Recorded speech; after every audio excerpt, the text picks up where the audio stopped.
Olá, tudo bem? Boa noite. Vamos lá, o pessoal vai estar entrando.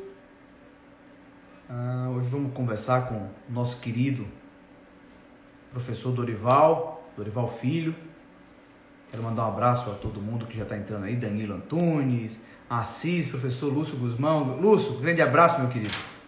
Cauana Prado, SNK Produções, Marília Peixinho.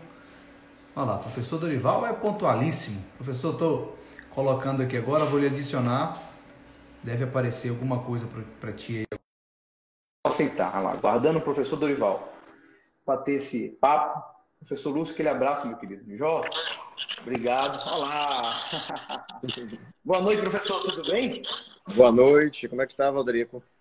Maravilha, graças a Deus. Primeiro quero lhe agradecer pela disponibilidade, né? Eu sei que uma vez batendo papo contigo, você me disse que com essa pandemia você tem trabalhado demais, então eu sei que você está muito corrido, mas a sua disponibilidade aí, a sua vontade de querer bater esse papo com a gente nos proporciona bons momentos. Eu tenho certeza que vai ser um papo bem legal, porque conteúdo eu sei que aí tem bastante para poder passar para todos nós.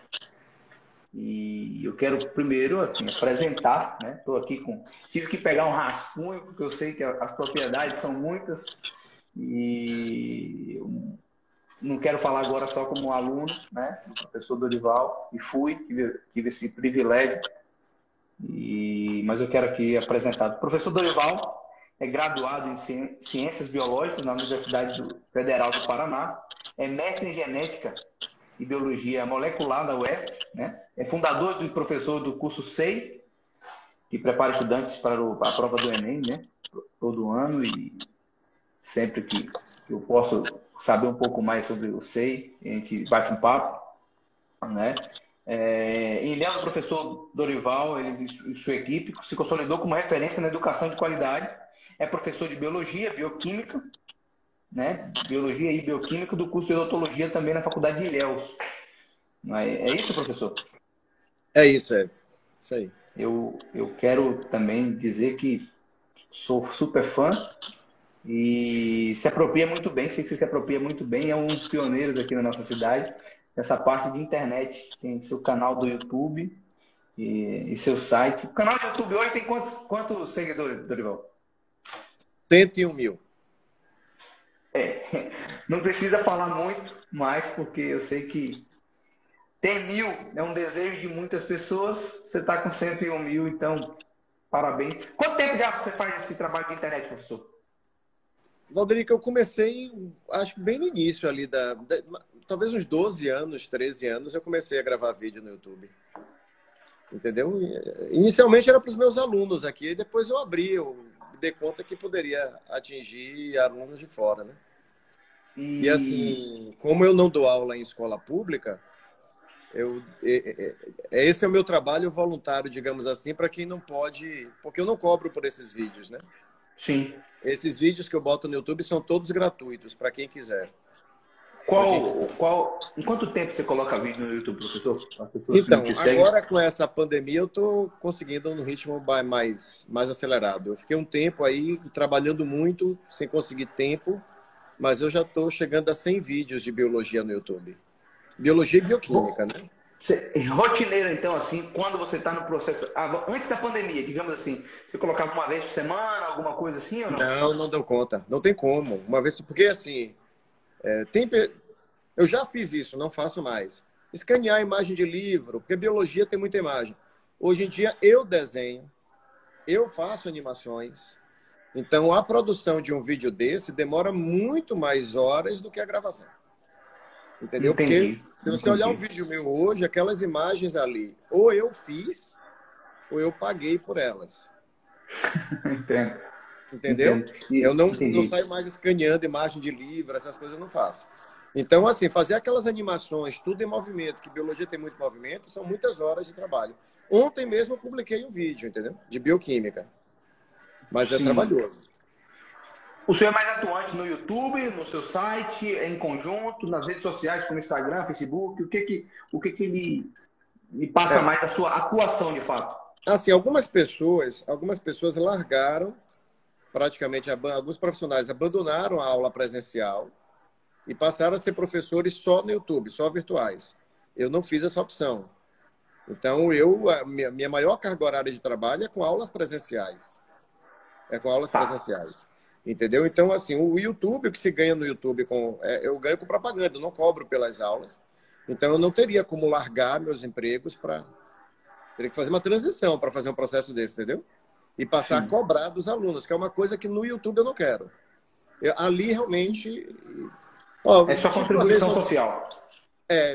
E é assim, pô, uma vez eu estava numa pizzaria aqui, um pai veio e disse, olha, minha filha, nós somos do Pará, e minha filha te reconheceu, ela está com vergonha de vir aqui falar, mas eu vim saber se o senhor se incomoda, ela veio lhe dar um abraço, entendeu? Estava se preparando para a medicina e me disse, olha, eu estudei muito pelos seus vídeos e agradeço, gratuitos. Então acaba ajudando também, né, muita gente. Eu imagino, essa contribuição é muito da parte de missão, né? É como se fosse uma missão. Dá para identificar quando o senhor fala com tanto carinho, com tanta propriedade do que você está proposto, então fica visivelmente, a gente percebe que é missão. E isso é muito bacana, muito bonito. Sei do seu compromisso com a educação, porque tive essa oportunidade, mas é bem bacana de ver isso. YouTube, Facebook e Instagram. Como é que você hoje lidar com isso aí? Esses contatos diretos, quer queira, quer não, que esse é o contato direto que você tem com os alunos de fora. Eu uso mais o YouTube e o Instagram, menos o Facebook. Entendi. O YouTube e o Instagram. Tá. Tem trabalhado realmente mais com a pandemia? Com a pandemia eu passei a trabalhar num ritmo muito forte, porque assim, é diferente você chegar numa sala de aula e aí eu vou para o quadro, faço o desenho no quadro e tal. Mas agora que eu estou à distância, todas essas imagens, biologia tem muita imagem, todas as imagens têm que estar prontas previamente. Não é chegar na aula com o pincel e desenhar. Então eu tive que parar no computador. Agora foi bom, porque eu preparei muito material aqui no meu computador. Eu tenho hoje praticamente a biologia toda pronta, com muitos desenhos que eu fiz assim, sobre medida para minha explicação, com minhas animações, do meu jeito. Agora, preparar tudo isso para você entrar, isso dá mais trabalho do que o número de horas que você está dando aula. Então, tem aula que eu dei nessa pandemia de 50 minutos, que com certeza eu demorei 4 horas aqui montando a aula no computador, para quando entrar na sala, a aula está pronta. Então, eu trabalhei bastante aqui em casa, preparando. Agora... Estou contente, porque agora esse material fica, só ir aprimorando, entendeu? E agora é só ir atualizando e fazendo... exatamente. É um trabalho, digamos assim, que inicial, que depois se alivia. Mas, professor, dentro dessa fase que nós estamos, que você está falando aí agora, como que o senhor está entendendo o ano de 2020 para a educação? Como que você está vendo? O 2020 será perdido? Como que você acha que será o ano letivo para os alunos de 2020? Eu acho assim, Júnior, há um prejuízo. Há um prejuízo. Os alunos, esse ano, tiveram prejuízo. O nosso trabalho é minimizar. Por que o prejuízo? Porque ninguém estava preparado para isso. Nem as instituições públicas, nem as privadas, nem os professores, nem as famílias. A verdade é que ninguém estava preparado para o que aconteceu. Então, tudo teve que ser um aprendizado com a coisa andando. Não dá para a gente achar que esse ano o aprendizado do aluno foi como seria se as aulas fossem presenciais. Não creio, não creio. Houve uma perda. A questão é minimizar a perda. O que é que dói? O que preocupa e dói é que a educação é o grande instrumento de redução de desigualdade. Nós vamos reduzir desigualdade com a educação. E essa pandemia, ao exigir tecnologia, né, para poder colocar tudo em movimento, eu acho que ela aprofunda a desigualdade, porque fica mais claro quem tem acesso a isso e quem não tem, entende? Então, aprofunda a desigualdade. Na sua visão e na sua experiência aí, Ilhéus, por exemplo, claro que isso é novo para todo mundo, mas você acha que o governo municipal, ele ainda há tempo de fazer alguma coisa, porque 4 meses já se passaram, né? Então a gente já vê outros municípios articulando, tomando ações, fazendo medidas para que, por exemplo, você vê a Prefeitura de Salvador, até chip de dados para a internet para os pais do colégio público, os alunos não ficarem em casa sem ter conteúdo, já disponibilizou. Como é que você entende? Léo, tem se preparado para isso? Você tem conhecimento sobre essa causa? Como é que... Teria que ter corrido aí, como tudo isso aconteceu sem ser esperado, mas realmente eu acho que nós já temos aí março, né? Abril, maio, junho, julho, quer dizer, nós estamos em 4 meses dessa realidade. Os números da epidemia em Ilhéus, que eu tenho acompanhado, o número de casos novos por dia, mostra que nós ainda estamos subindo em direção a um pico. Nós parece que ainda não atingimos um pico. É a impressão que me dá pelo número diário de casos. Nós ainda estamos piorando para atingir um platô e cair. Então, sim, teria que minimizar essa diferença que eu falei, porque não é todo aluno que vai ter acesso à internet em casa. Aí é que entra o poder público na tentativa de minimizar essas diferenças sociais. Porque se não fizer isso, vai aprofundar a diferença. E aí a educação, que é o grande instrumento para a gente tentar reduzir a imensa desigualdade no Brasil, se o poder público não entra num momento como esse em ação, isso vai aprofundar, vai ficar mais claro ainda a desigualdade no país e na nossa cidade. Eu visualizo ainda, professor, e estava acompanhando de perto. Fiz um vídeo lá atrás sobre alimentação escolar, né, as merendas principalmente, e pedi que a prefeitura achasse uma solução. Isso eu estava até com os dados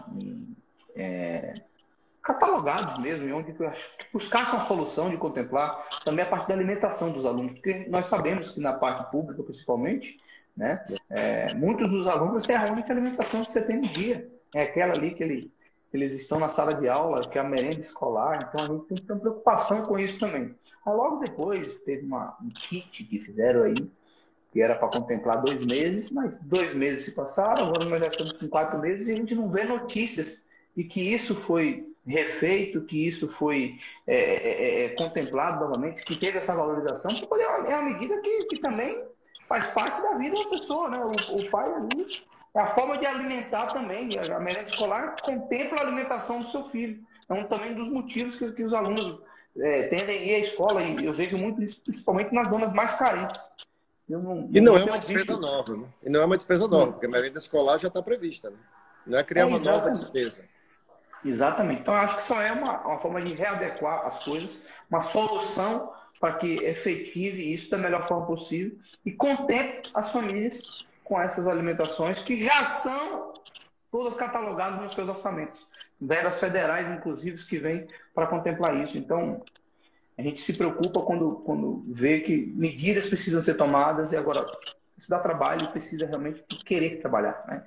É isso que a gente faz. Eu quero mandar um grande abraço a todos aqui, muitas pessoas bacanas comentando aqui na nossa live.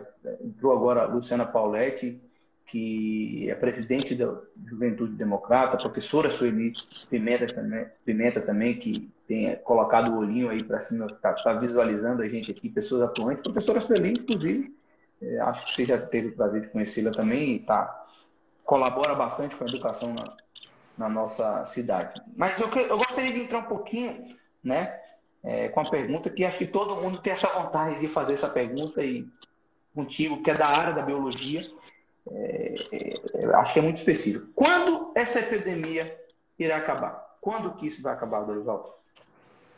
Eu acho que vai acabar com a vacina. Eu acho que a vacina vai chegar antes da coisa se resolver por si, entendeu? A vacina eu acho que está bem avançada, algumas vacinas. Agora tem que ver a escala de produção para que ela chegue no posto de saúde perto da gente, entendeu?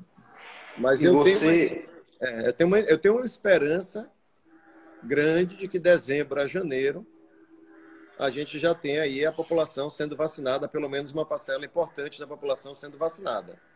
Pelo que você tem visto aí, Oxford está avançado. A China. Algumas pessoas falam, mas tomar uma vacina chinesa. Tanto se falar com sentido aí, esse é produto chinês, né? Se for testado mundialmente. A OMS recomenda. Grupos de pesquisa do Brasil aí estão acompanhando. Grupos de pesquisas sérios do Brasil estão acompanhando, fazendo Como pesquisa está a Fiocruz nesse caso? A Fiocruz, isso aí. Como é que você tem visto? Oi? A Fiocruz, como é que você tem visto a tratativa aí dele? O que eu fico assim triste só é que, veja, o Brasil não está na liderança disso, né? Isso a gente se preocupa, porque essa vacina virá de fora. Não há uma perspectiva de uma vacina desenvolvida no Brasil, entende? A vacina pode vir de Oxford, pode vir da China, pode vir da Pfizer, pode vir da Johnson. A Johnson também está numa fase avançada de teste, mas a vacina está vindo de fora. Então, assim, a questão de investimento em pesquisa no Brasil, a gente precisa melhorar, avançar muito. Muito. Até porque nós temos doenças tropicais aqui sem vacina, né? Como a própria dengue. Então, isso preocupa. A Fiocruz é uma instituição muito séria, consolidada, mas é preciso ter um investimento mais sério e consistente e constante, sem tantas oscilações. O investimento na pesquisa do Brasil, ela oscila muito. Quando o país entra em crise, cai demais, entendeu? É uma das primeiras verbas que se corta. É da encarado como gasto, né?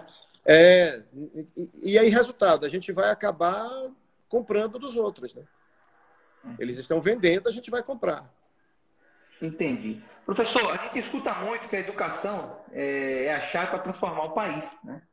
E a gente tem visto muito. Nós temos conseguido progredir nesse assunto? Como é que você tem visto o cenário? Olha, eu tenho uma imagem na minha cabeça. O último debate da campanha para presidente entre Lula e Serra. Era o fim do segundo governo Fernando Henrique. Foi a primeira eleição que Lula ganhou para presidente. O último debate, Lula e Serra. E Lula sempre falou muito mal de Fernando Henrique. Eu tomei até um susto, que foi o único elogio até hoje que eu lembro dele ter feito a Fernando Henrique. Que no debate com Serra, ele disse assim, Fernando Henrique colocou todas as crianças na escola. E realmente, o primeiro presidente assim a colocar uma quantidade realmente quase total de nossas crianças na escola foi Fernando Henrique. Aí Lula completa. Ele botou as crianças na escola, mas a escola é ruim, está de má qualidade. Agora nós temos que melhorar a qualidade da escola. Isso foi o discurso do último debate de Lula antes da primeira eleição dele. Então foram 8 anos de Lula, foram 8 anos de Dilma. Agora nós estamos no governo Bolsonaro. Eu sei que a educação básica é responsabilidade dos municípios e dos estados, não é do governo federal. Mas eu entendo que, dada a importância da educação básica e do nível catastrófico de nossa educação básica, quem tem recursos, quem tem técnicos, quem tem condições de centralizar o estudo e realmente ter um plano nacional de educação básica é o governo federal. A gente não pode esperar também que isso venha de prefeituras pequenas do interior aí. Nós não temos ainda no Brasil, a meu ver, um projeto para a educação básica. Nós não começamos a resolver esse problema. As crianças podem estar indo para a escola, mas o diagnóstico de Lula estava certo, a escola é de má qualidade. O governo dele, a meu ver, não fez a escola se tornar uma escola pública melhor no ensino básico. E os outros governos também não. E até hoje eu não vi, nem por parte das prefeituras, nem por parte do governo federal, ninguém abraçar essa causa e realmente, de forma significativa e expressiva no Brasil, melhorar a qualidade da educação básica, que está muito, muito ruim. Quais medidas que você acha que deveria? O que você pensa que poderia ajudar a mudar isso? Veja, o primeiro passo é definir o que fazer com o dinheiro. Porque tem um detalhe, se você der uma olhada no investimento financeiro na educação do Brasil, nós melhoramos. Se você pegar o quanto de dinheiro vem se investindo na educação no Brasil no decorrer dos anos, a quantidade de dinheiro veio crescendo. Ainda terça-feira agora foi aprovado o Fundeb. O Fundeb, né? Então vai sair agora em 10%, até 2026 o investimento vai praticamente dobrar. 20% vai ser de 10% para 20%, mais que dobra, na verdade. Agora, trace um gráfico assim, do quanto de dinheiro nós vamos aumentando na educação brasileira e com a melhoria da qualidade. E você vai perceber que não acompanha. Não acompanha. Nós estamos investindo cada vez mais, o dinheiro está indo, mas a gente não está sabendo o que fazer com esse dinheiro, a meu ver. Porque isso não está voltando em uma melhoria na qualidade da educação. Os alunos continuam sem aprender. As crianças continuam não sendo alfabetizadas na idade certa. As crianças continuam sem saber as 4 operações matemáticas básicas. Mas o dinheiro, ao longo do tempo, destinado à educação no Brasil, vem aumentando. Não é, por exemplo, o que acontece com a saúde. Mas você coloca, Dorival, você coloca isso você coloca na capacitação dos professores, no investimento de estrutura física das escolas. Qual a sua leitura em relação a esse aspecto? Tem que passar, isso tem que passar pelos professores. Entende? Tem que passar pela formação dos professores, pelo comprometimento dos professores, já assumir. Agora, e tem que acabar com oba-oba. Faça a conta aí de quanto já se gastou nesse país comprando computador para a escola. Entende? Sim. Vamos investir em informática. Vamos botar televisão. Vamos... Não é isso. Não é comprar um computador e não saber o que fazer com ele.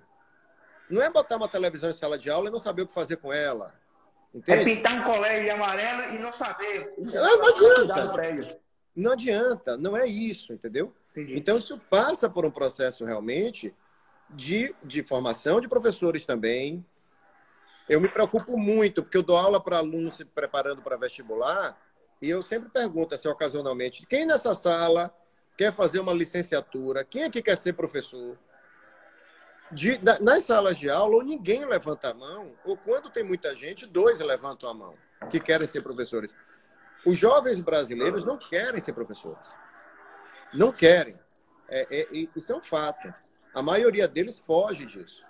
Então, passa por esse problema da formação e valorização dos professores. Entende? Valorização, pelo que eu entendo, não é só a parte financeira, né, Dorival? Não. Todo um contexto, né?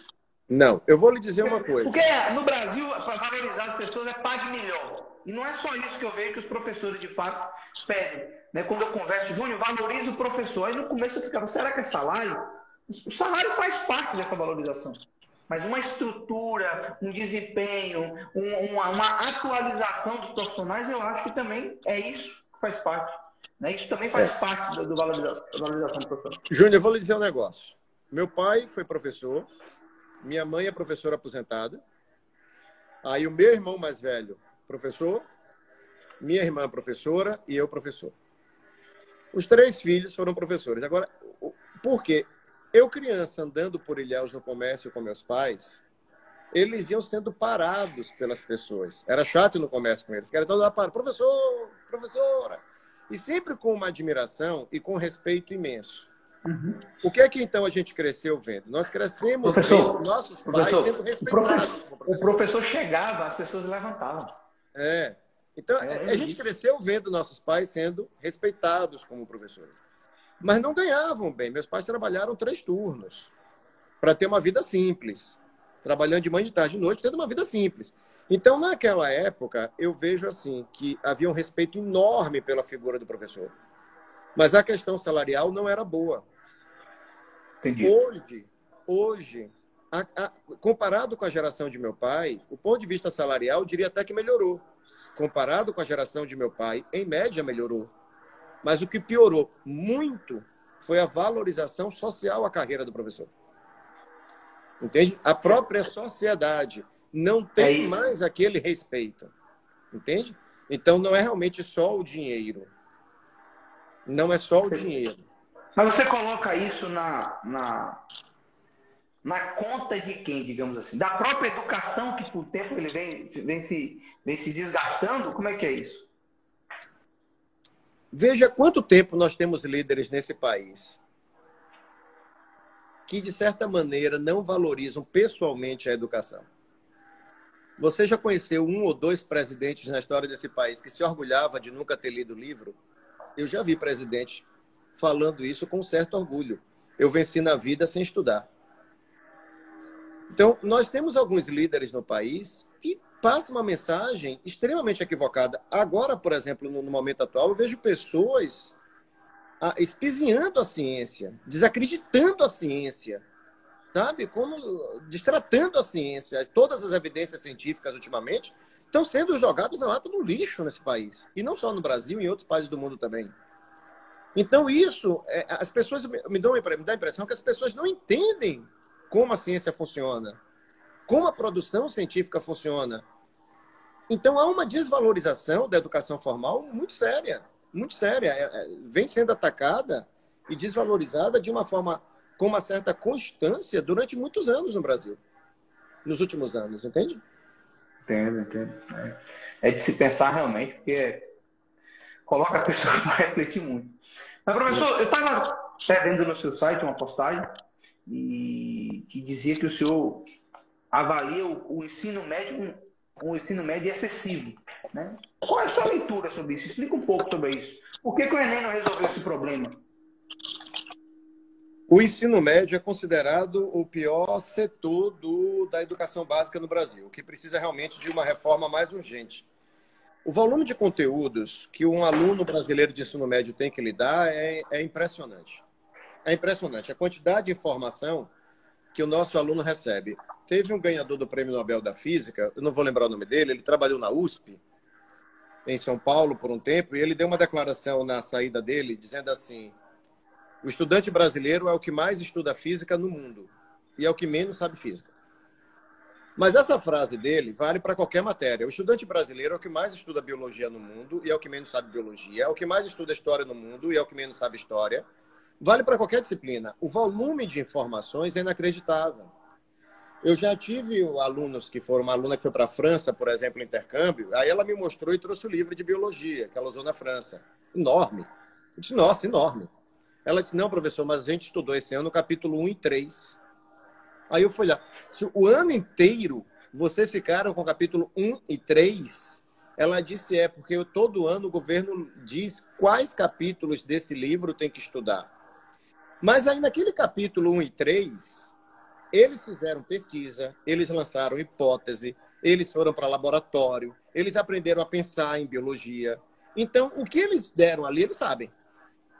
Aqui é um volume de conteúdo enorme que não tem como se sedimentar com profundidade. Fica tudo superficial, porque não tem como se dar conta daquilo. Entende? O Enem prometeu resolver esse problema. A meu ver, não resolveu. Porque se você pegar uma prova do Enem para as questões de biologia, a maioria são simples. Mas aparece uma ou outra que é aprofundada. Mas eu não sei de qual assunto de biologia vai cair a questão aprofundada esse ano. Então você, como professor, se vê na obrigação de tentar cobrir todos os aspectos para o aluno não chegar na prova e dizer, poxa, esse professor não deu isso aqui. Então o Enem não reduziu o volume de conteúdo. Em biologia, pelo menos, continua tendo que se ensinar tudo. Era preciso fazer um recorte. Por exemplo, a promessa aí do novo ensino médio, a questão do estudante escolher algumas disciplinas para se aprofundar, talvez ajude. Eu ia chegar. Eu estou aqui, estou te ouvindo, mas vou botar uma tomada. Vontade. Tranquilo. Bacana você tocar nesse assunto, porque eu já ia te perguntar. Você acha que o tal primeiro, segundo e terceiro ano, o aluno já tem discernimento para começar a escolher em que área vai atuar na sua vida, em que área ele vai puxar? Eu quero ir para exatas, eu quero ir para a parte de saúde. E aí, dessa forma, direcionar os estudos de cada setor. Você acha que esse seria o ideal? Qual é a sua visão sobre isso?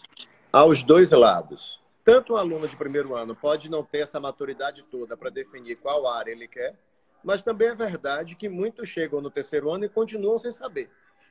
Sim. Esperar chegar ao final do terceiro ano também não é garantia de que ele vai ter certeza do que quer. Muitos não têm.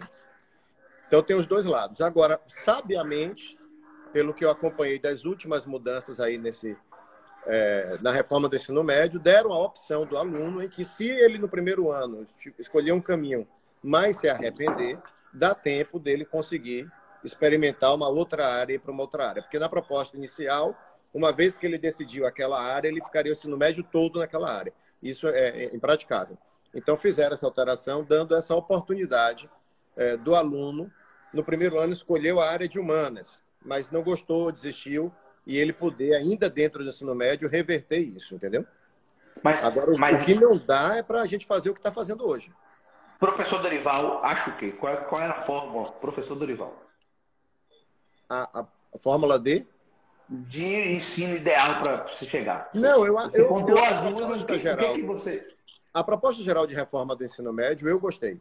Eu acho que Tá. aquilo ali vai melhorar, vai dar uma racionalidade ao sistema. Quer dizer, um aluno que quer ser advogado, ele não vai precisar ficar estudando com profundidade como as pteridófitas se reproduzem, você está entendendo? Isso é Tá. uma coisa de doido. O cara quer fazer engenharia civil e está estudando a reprodução de pteridófita. Então, sabe, vai dar uma racionalidade a isso aí, porque não é possível o sistema atual. Ele é um volume de conteúdo que humanamente ninguém vai dar conta. Dorival, no serviço público, claro que tem os estudos de impactos econômicos, tem tudo que tem que ser feito na parte municipal, claro, tem um planejamento para tudo isso. Mas como você visualiza, principalmente no ensino infantil,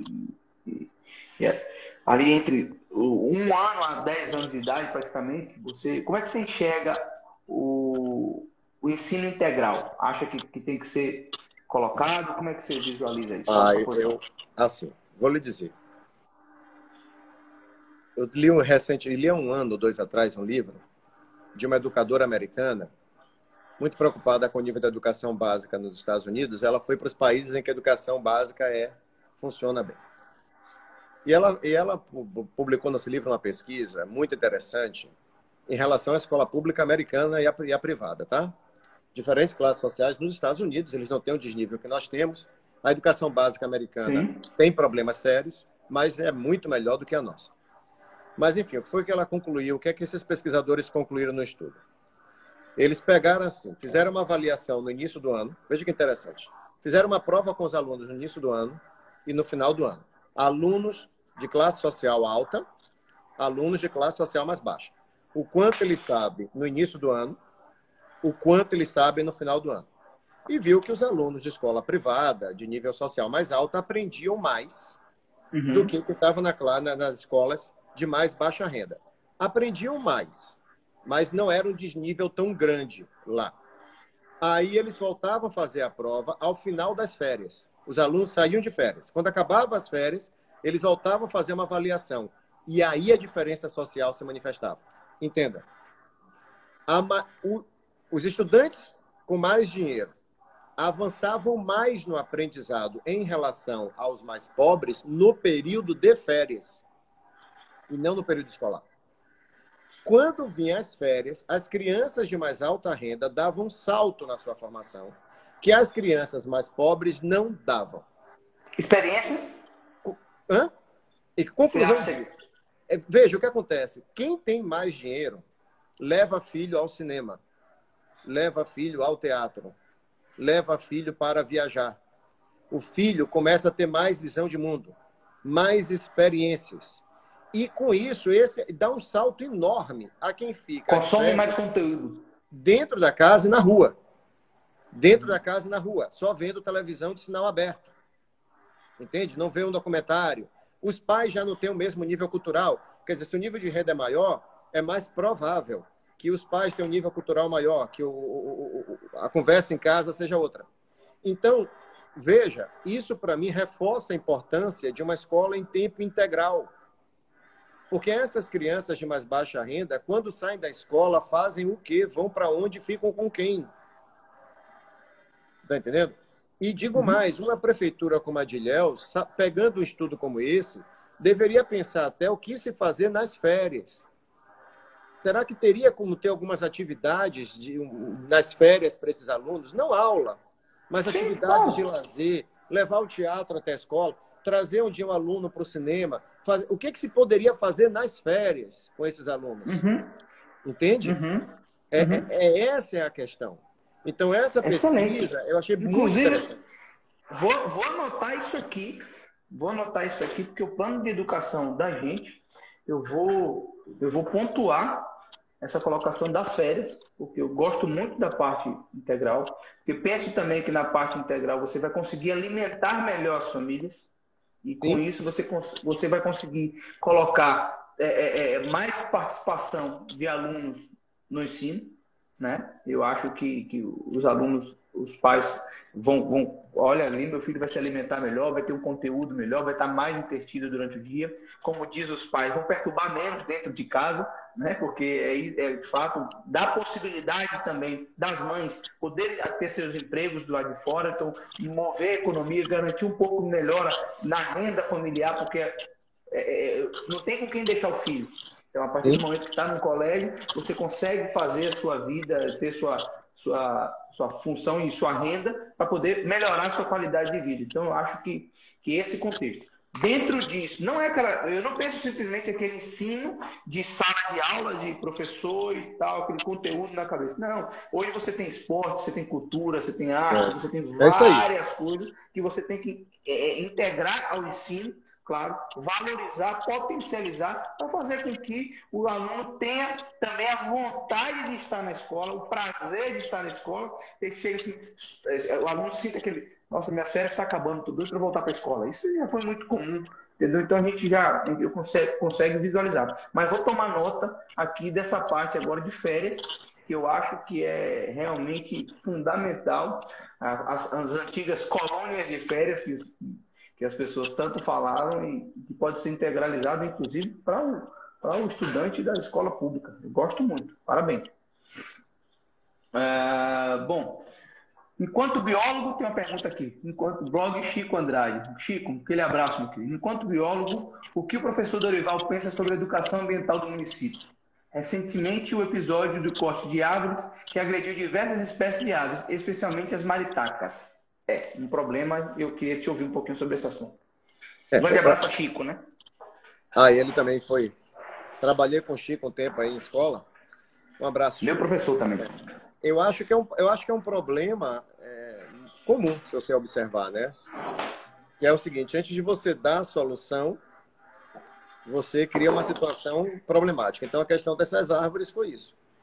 Quer dizer, a Ponte Nova mostrou ainda mais, e como agora está gritando, a necessidade de se urbanizar Soares Lopes. Porque aquela paisagem da ponte, se não fosse mato, se aquilo tivesse urbanizado de uma forma bonita, inteligente, seria maravilhoso a imagem ali. Outro nível. Você vai para Aracaju, que tem uma faixa enorme. Praia de Atalaia. Praia de Atalaia. Aquilo está bonitinho. Você vai para o Ceará, é a mesma coisa. Aqui, Ilhéus é mato. Então, assim, qual era a questão? As árvores estão atrapalhando o trânsito, né? Segundo disseram.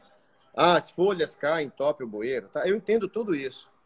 Aí, o que é que você faz? Primeiro, você urbaniza Soares Lopes e planta as novas árvores. Aí, depois, você retira as que estão dando problema. O problema, você está entendendo? O problema é o de ser. Planejamento. Você não há planejamento? Primeiro, você destrói, dizendo, não, é porque no futuro a gente vai plantar. Não, não é isso. Então, você primeiro planta. Tá, há 2 anos atrás, se tivesse feito isso, hoje você estava em outro cenário. Na inauguração, você estava entregando tudo.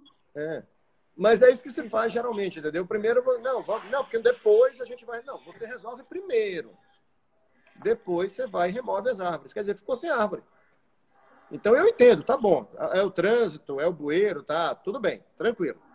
Pode não ser uma árvore mais adequada para o ambiente urbano, tá? Tudo bem. Mas primeiro você dá a solução. Depois você remove. Você não remove. Dori, sabe o que eu sinto? Eu sinto muito aqui nessa área ambiental, que acho que impacta logo a gente, né? E com razão. Hoje tem um problema das maritacas aí, então é muito complicado. Mas eu vejo que, Léo, as pessoas querem muito ser o pai da criança, sabe? Assim, incapaz de olhar Aracaju, olhar Fortaleza, olhar cenários que já deram certo, adapta o projeto para a nossa realidade e faz acontecer. Acho que tem um negócio aqui, não, eu que fiz, ou então assim, não, foi fulano que fez, eu não vou mexer porque foi isso. E a população perde, a cidade perde, a gente deixa de avançar porque a gente fica preso a poucas coisas. Mas não tem recurso. Cara, vamos pesquisar, vamos buscar como que deu certo em outros lugares. A crise não é só em Ilhéus, não é só em Ilhéus que passa por um momento. Então, vamos buscar parceria pública-privada, buscar investidores que possam utilizar da ação para ter o benefício empresarial, mas a população ganha em conjunto. Eu acho que a parceria pública-privada pode levar. Olha o Parque de Ibirapuera, em São Paulo. privatizou, a população usa mais, tem melhores espaços, tem melhores benefícios na sua exploração e todo mundo ganha. Agora, não pode querer colocar tudo no setor público, onde não tem a capacidade de se organizar e de tomar conta, porque financeiramente os municípios são financeiramente ruins, o equilíbrio, não procura seu ponto de equilíbrio, os gastos públicos cada vez maiores, sempre sem preocupação com sua gestão, ou busca as parcerias para fazer as coisas acontecerem, ou não vai sair do lugar. Passa governo, entra governo, fala-se de projetos antigos, mas não sai do papel. Eu acho que é hora de sentar, de organizar e visualizar. Como nós queremos ver Ilhéus nos próximos 20 anos? O Ilhéus 500 anos está chegando aí, daqui a 14 anos, né? Então, e aí? O que nós vamos? Vamos urbanizar daqui para lá, para nos 500 anos do Brasil, de Ilhéus? A gente está como na parte de meio ambiente? Não. Então, já que a gente quer fazer isso, em tanto tempo iremos fazer, então vamos começar a plantar hoje aqui. Estou falando exatamente desse caso. A gente planta hoje, porque daqui a 2 anos tem uma ação assim, daqui a 2 anos depois tem 4 anos total. Será assim? Para nos 16 anos ter um planejamento, independente de prefeito que esteja, independente de secretário que esteja na pasta. Um projeto, de fato, alinhado para o município de Ilhéus, não para um setor que Valderico Júnior gosta, ou que Dorival gosta, ou que outra situação. Mas eu acho que o planejamento é a solução para tudo isso em Ilhéus. Tem mais uma pergunta aqui. Professor, foi até o Tiago Monte. Professor, o senhor avalia que a iniciação científica no ensino médico é um bom caminho para o estudante fazer esse recorte no seu percurso escolar? Seria importantíssimo, né? O problema hoje é a adaptação, até das escolas privadas também, porque não foram criadas com laboratório, né? Seria importante. Claro que seria muito melhor que todas as escolas públicas e privadas tivessem laboratório, que os alunos pudessem fazer pesquisa, elaborar hipóteses, testar ideias. Enfim, porque a escola brasileira, ela realmente é uma escola que ensina muito a dar resposta. Você é avaliado se você sabe responder. Mas um passo importantíssimo na educação é saber fazer a pergunta. Então, é um processo como de iniciação científica, com laboratório, com elaboração de hipóteses, que as pessoas vão aprendendo a fazer as perguntas. Isso é fundamental. Mas nosso treinamento todo, em função até de Enem, de vestibular, o nosso treinamento todo é treinar o aluno para responder. Nós não treinamos o aluno para questionar, para perguntar. Então, a iniciação científica, o laboratório, essa possibilidade seria ótima. Agora, volto a dizer, o que é que dificulta isso?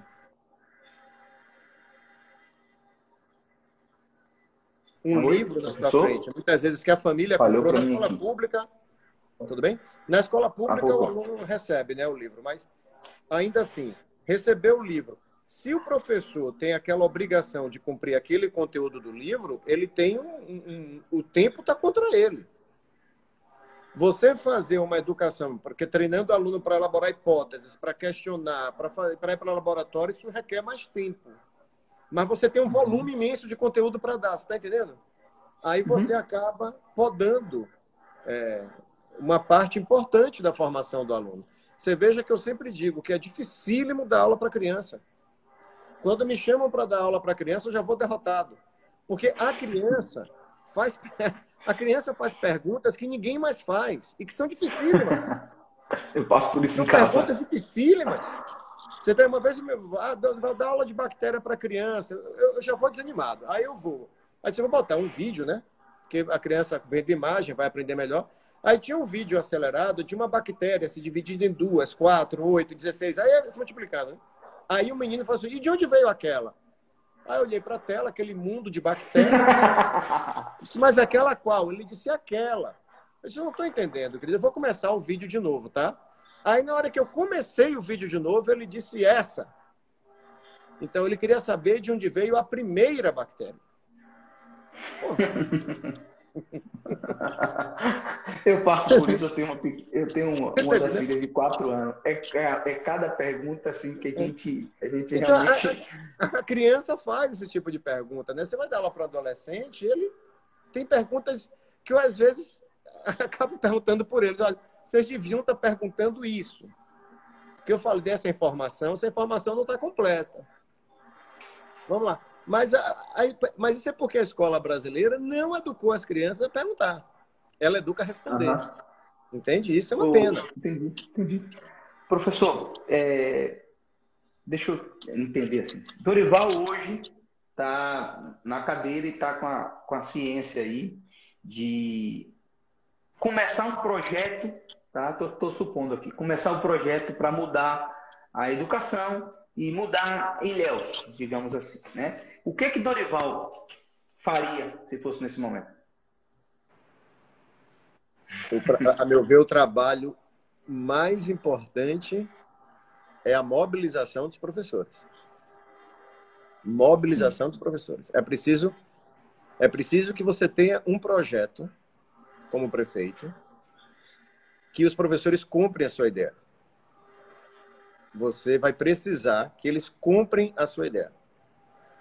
Se eles não compram a ideia, se eles não se unem a você e não acreditam no projeto, vai ficar muito difícil. Muito difícil.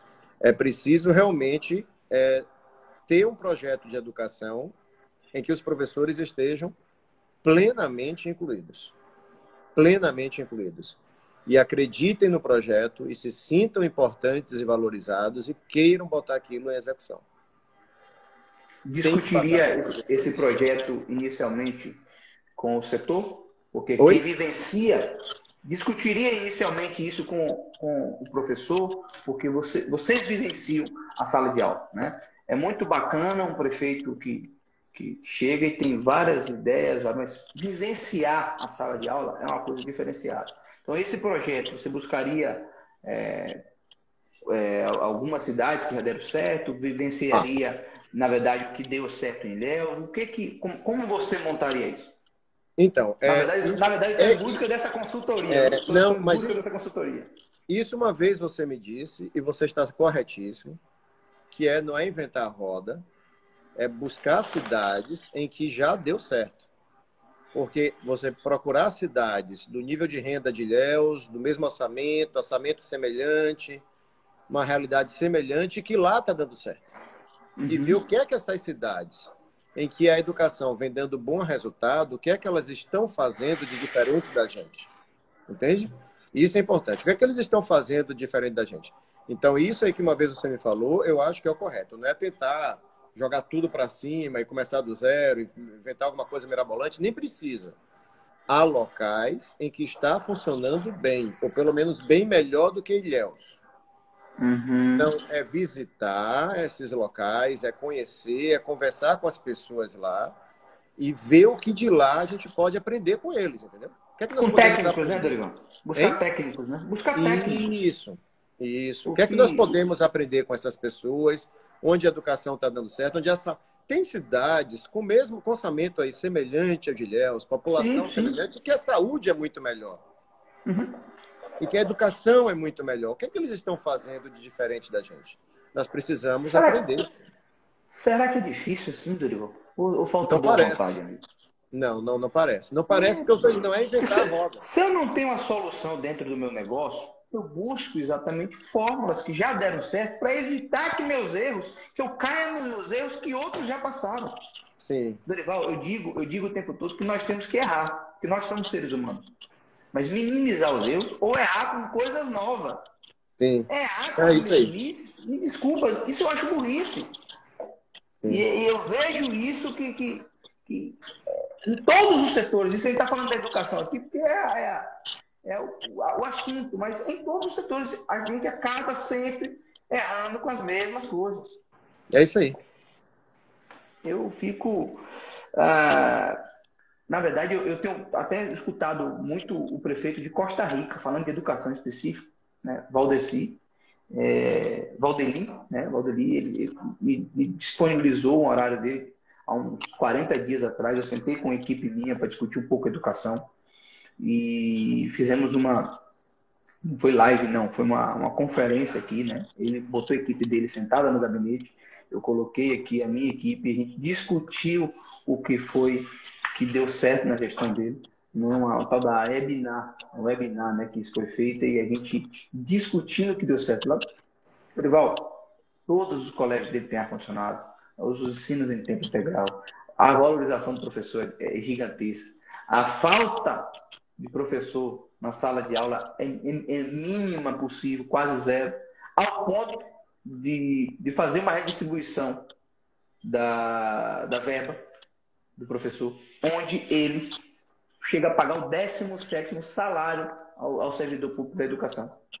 Tudo com gestão, tudo com capacidade, fazendo incentivo às famílias para que não deixem o aluno faltar, melhorando a estrutura. Todos os colégios dele tem quadra poliesportiva, piscina semiolímpica. E eu não estou falando disso, Dorival, uma cidade gigantesca, eu estou falando de uma cidade de 30 mil habitantes. Sim. Mas ele falou, Júnior, tudo precisou começar. Há 20 anos atrás não tinha nada. Só que nós pensamos o futuro e começamos a fazer metas e objetivos. Metas e objetivos. Para que a gente chegue no final de um período muito melhor do que nós estávamos. Né? É verdade. O Thiago está até aqui do lado me lembrando assim. João, lembre que a rede municipal de ensino público lá nessa cidade é muito melhor hoje do que a rede privada. Os professores da rede privada estão todos inseridos no ensino público. Até porque tem o 17º salário. Vem pagando o 17º salário. Não é só o 13º. Então, assim, é muito maior a motivação. Agora, tudo com planejamento. Eu acho muito, Dorival, que a administração pública falta planejamento. Falta as pessoas quererem colocar suas metas, seus objetivos e, principalmente, acabar com os cargos simplesmente políticos. E passarem a ser técnicos. Sim. Eu acho que a técnica que tem que valer, isso a gente faz dentro da casa da gente. Se você procura um serviço, você procura um técnico para tocar. Você não chama um encanador para cuidar do seu gás. Ô, Júnior, vou lhe dizer um negócio, que a gente precisa, e a sociedade precisa entender isso, que são dados consolidados, científicos.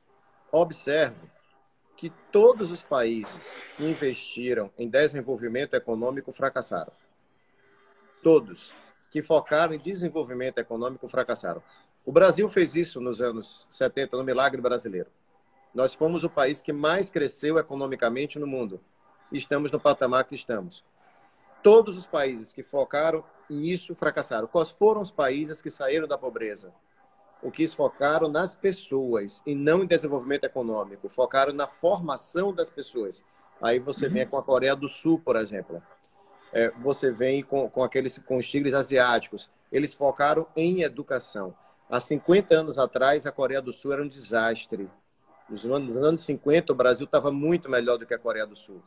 A Coreia do Sul não deu salto. É isso aí que o professor Lúcio Guzmão está falando, desenvolvimentismo. Não é com desenvolvimentismo, é exatamente esse problema. É você focar em educação, em formação das pessoas. Aí você tem um crescimento sustentado. Por exemplo, vamos pegar o governo Lula. Tudo bem, muitas pessoas saíram da pobreza no governo Lula. Mas elas não saíram da pobreza porque melhorou o seu nível de formação. Então, já no governo Dilma, muitas voltaram para a pobreza. Quando você não foca em formação, em educação, os ganhos podem ser perdidos rapidamente. Quantas pessoas agora, nessa crise do coronavírus, estão voltando à pobreza? E a dificuldade que terão de sair? Porque elas não têm formação. Entende? Então, se você quiser que o país, a cidade, o Estado tenha um desenvolvimento sustentado ao longo do tempo, não vai bastar ter uma ponte nova, construir o Porto Sul, duplicar Ilhéus Tabuna, o novo aeroporto internacional. Você vai fazer tudo isso, mas não vai dar um desenvolvimento sustentado.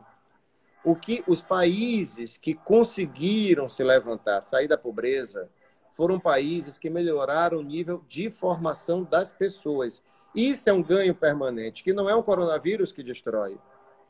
Se nós tivéssemos excelentes técnicos, excelentes profissionais, elas continuariam sendo excelentes técnicos e excelentes profissionais quando a pandemia acabasse. Entende? Mas se a gente foca em estrutura, e só em estrutura, e não em pessoas, isso não se sustenta ao longo do tempo. A Dori, sociedade precisa entender isso, não só os políticos. Porque eu lembro na última vez que Paulo Souto foi candidato a governador, ele dizendo que fez uma pesquisa para saber o que o povo da Bahia priorizava. Preocupação, um era emprego, aí tinha saúde, aí tinha segurança. Educação era a quarta ou quinta preocupação do povo da Bahia.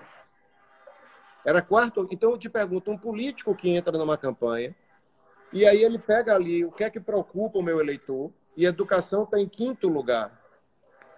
Você está entendendo?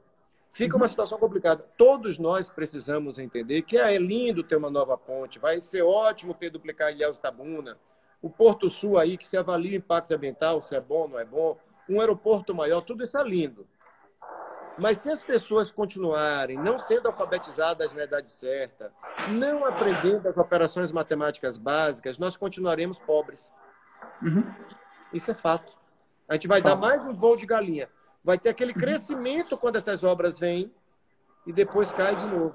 Porque a população não tem a formação para sustentar isso. Nós continuaremos pobres. Então, que a sociedade entenda a importância da educação num desenvolvimento que se sustente ao longo do tempo. professor, nesse assunto de capacitação e tudo, inclusive, me ressalta muito o seguinte: o Porto Sul, que você tocou agora, a ferrovia, são realidades que vão acontecer, independente de prefeito que esteja, né, vai acontecer, isso a gente não tem mais dúvida. O que me preocupa é não haver uma política pública de incentivo e de busca, e que isso sirva como exemplo, se puder aí, para que se busque preparação para as pessoas. Que as pessoas estejam preparadas para o que está para vir para a nossa cidade. Inclusive para as vagas de emprego que aqui surgirão. Não adianta você ter, se você não incentiva a educação, o aprendizado, a preparação das pessoas para que as coisas possam chegar na nossa cidade. Então, assim, eu acho que a política pública ela tem que pensar como poderá a nossa população ganhar de fato com a chegada do porto, com a chegada da ferrovia. Eu acho que a gente tem que se preparar para isso. Eu acho que o governo ele tem que pensar para frente, não é hoje só. Então a gente tem que imaginar dessa forma. Mas eu quero assim, nós estamos chegando aqui nos últimos 3 minutos finais da nossa live. Passa muito rápido, né? Já estamos aqui falando, vamos marcar a segunda com o Dorival, porque tem muito conhecimento. Sim, eu também concordo, eu acho que a gente deve sim. Né? Eu quero tê-lo sempre como um conselheiro nas nossas caminhadas. Você sabe o quanto que lhe admiro, o quanto que lhe tenho respeito, primeiro pela pessoa que é, e segundo pelo conteúdo que nos passa, que é realmente muito enriquecedor. Né? Então, eu lhe agradeço muito. Eu quero lembrar aqui, antes de despedir da vossa pessoa, que na segunda-feira, dia 27, estaremos com uma live às 19h25, né, com o deputado estadual Pedro Tavares, que tem sido um grande incentivador ao nosso projeto aqui, que tem buscado muitas ferramentas para enriquecer o nosso projeto, para que a gente possa mudar a política na nossa cidade de fato, e agradecer a todo mundo que está participando. Tem várias pessoas aqui. Mônica Torres passou aqui, mandou uma mensagem, todo mundo que acompanha a gente, Bareta, Cal, todo mundo que está aqui sempre com a gente. Maria Festeira, aquele abraço, blog do Chico Andrade, todo mundo realmente. Eu quero lhe agradecer, professor, pela disponibilidade. Eu quero que você fale um pouquinho aí das suas redes sociais, do seu curso, né, online, para que as pessoas possam conhecer um pouco mais também do professor Dorival e estar aproximando cada vez mais. Obrigado por tudo. Lhe agradeço de coração e estou sempre à disposição. Você sabe o meu telefone, sabe tudo. A gente precisa estar marcando mais um suco, uma água, para a gente, nessa varanda linda que você tem aí, que eu conheço, e esse visual para a gente poder trocar nossas ideias sempre, tá bom? Muito obrigado. Bom. Júnior, muito obrigado a você pelo convite. Eu conheço você há muito tempo, né? Você foi meu aluno. E sua educação, sua formação, a seriedade com que você leva os seus empreendimentos, né? A competência com que você leva os empreendimentos que você tem. Então, acho que você tem condições plenas de fazer muito por Ilhéus, e agradeço muito a você aí o convite e nossa participação aqui. Estou sempre aí, à disposição. Fala a sua rede social para a pessoa também ir lá conhecer. Então, tem o meu site. No meu site vocês podem encontrar toda a lista de vídeos que eu tenho de biologia e bioquímica gratuitamente para quem quiser. O nome do www. site é muito criativo, né? profdorival.com.br. Não vai ter como errar. profdorival.com.br. Lá você tem toda a lista de materiais disponíveis para você que está estudando biologia aí, gratuitamente. Tá certo? Dorival, muito obrigado. É sempre um prazer e logo, logo estaremos juntos numa nova live, uma outra oportunidade para estar dialogando. Beijo na família e fica com Deus aí, tá? Um abraço a todos. Valeu. Um abraço, querido.